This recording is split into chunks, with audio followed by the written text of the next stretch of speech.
We all have stress. It's a natural part of the human condition. A little stress can even be helpful, prompting action. But a lot can be dangerous, like having long-term physiological impacts, like making heart attacks more likely. Nothing new there, right? I think we all know about stress. But the relation of stress got me thinking from many of your comments, the conversations I've had with friends and family, and even my own life. Many of us are overwhelmed right now too. Too many things happening in our lives, in the world, and many of these things are cumulative and cascading, compounding on each other. Like I discussed in several of my videos most recently, is this the end? And when I mean overwhelmed, I'm not talking the fun or positive feeling of being overwhelmed, like planning a wedding or something like that. I'm talking about what most of us are feeling now. Just too much to deal with all at once.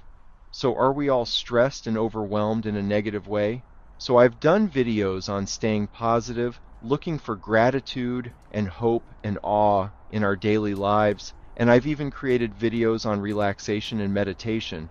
But one thing I haven't addressed, and you might not be familiar with, is a term called derailment risk. So we're going to talk about that today, what it is, and how it might be impacting your life right now, and what, if anything, you can do about it. I'm Scott Layton, and welcome to my expat life.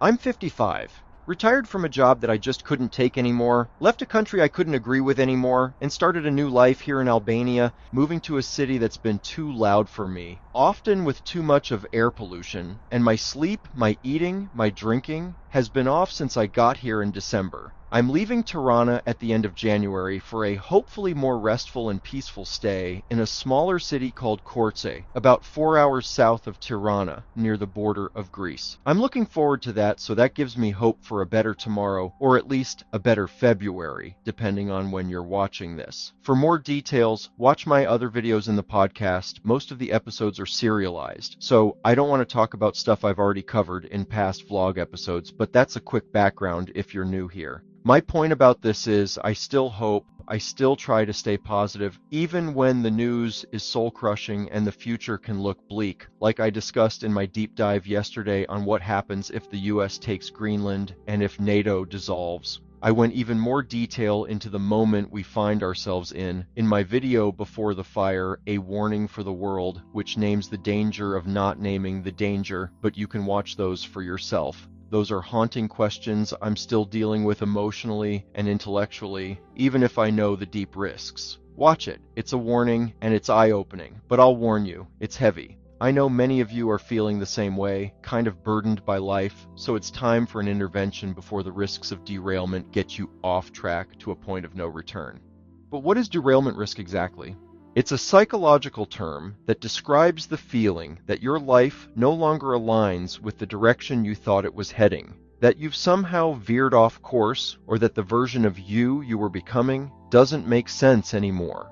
It's not just about a bad day or even a tough season. It's deeper. It's this existential misalignment that can lead to losing motivation, disconnecting from our goals, or feeling like, what's the point anymore? And here's the kicker. Derailment can sneak up on you. Maybe you've had a major life change, a move, a breakup, a career shift, or a crisis of belief. Or maybe nothing dramatic happened, but the world just kept shifting around you. So much so that the path you were walking no longer exists, and now you're standing in the fog, unsure where to go next. Sound familiar? You might still be going through the motions, showing up for work, checking the boxes, smiling at the right times, but deep down, something's off. That's derailment. And when we're already overwhelmed, stressed, sleep-deprived, overstimulated, doomscrolling, that risk grows. Now I'm not here to offer a magic solution. There are no magic solutions in life, and don't let anyone tell you otherwise, especially if they're trying to sell you something. Life isn't that simple, but here's what I am going to do. In the rest of this video, I'll walk you through what derailment looks like in real life and subtle signs to watch for, why your brain resists change, even if you're miserable, the surprising connection between identity and motivation, and most importantly, how to gently begin re-railing your life, not with a massive overhaul, but through small, meaningful steps that reconnect you with your core values. Because maybe you don't need a new you. Maybe you just need to return to yourself with more honesty, more compassion, and a little less noise. So grab a tea, take a breath, and let's get into it. And as always, I'm glad you're here. Let's start with the first sign of derailment. You stop recognizing yourself. You might say things like, I don't know who I am anymore, or I used to be so motivated, so driven, and now I'm just floating. That doesn't mean you failed. It just means something has shifted inside you or around you, and your inner compass hasn't recalibrated yet. The second sign, your goals feel hollow or irrelevant. Maybe you're still chasing the same dreams, but they don't light you up anymore. Or you've dropped them altogether, not because you failed, but because they no longer fit. And that's okay. That's human. But without new ones, we stall, we drift. The third, you feel emotionally distant from your past self. You might scroll through old photos and feel like you're looking at a different person. Not in a nostalgic way, but like that person had clarity, purpose, connection, and now you feel like a diluted version. Again, that's not failure. It's a signal, a whisper saying you're due for realignment. So what can you do? You don't need a dramatic life change or another move across continents. What you may need is reconnection to values, to purpose, to people who reflect the best parts of you back to you. Start here. Reconnect with routines that made you feel grounded, even small ones. Morning walks, reading before bed, calling that friend who always made you laugh.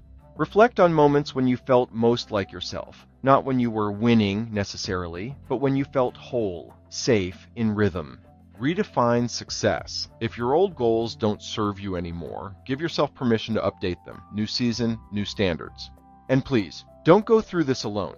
Derailment thrives in isolation, but it weakens when we talk about it. That's why I'm sharing this now. Not because I have all the answers, but because I'm right there with you, trying to stay on the tracks one day at a time.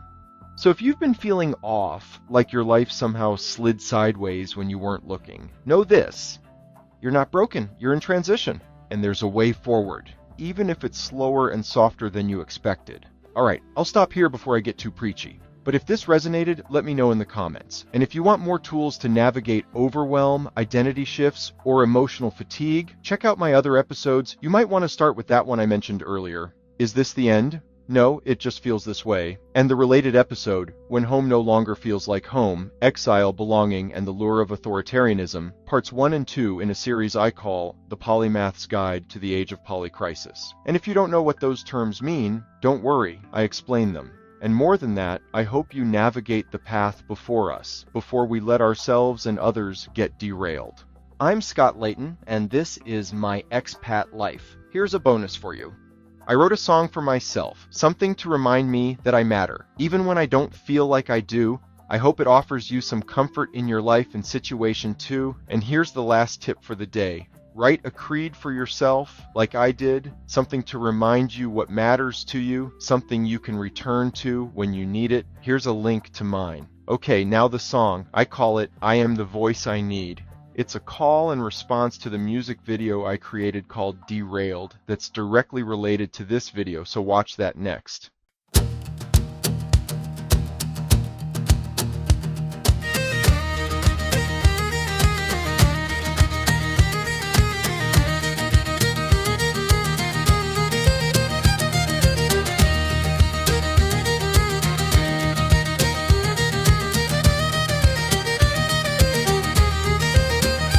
Used to drift like wood on tide. No map, no fire, just waves to hide. Silent throat, small and unsure. Humble heart, but never pure. The tide don't wait for feet that freeze. The storm speaks truth with no appeal. I am the voice I need. No more drifting out to sea. I call the wind, I call the lead. I am the voice, yeah, I'm finally me. I rise, I rise.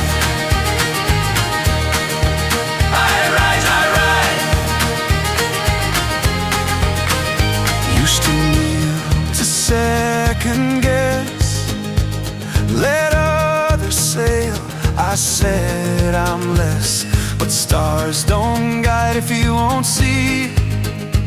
and ropes don't hold unless they're me. The tide don't wait for fear to speak, and I ain't soft, just quiet.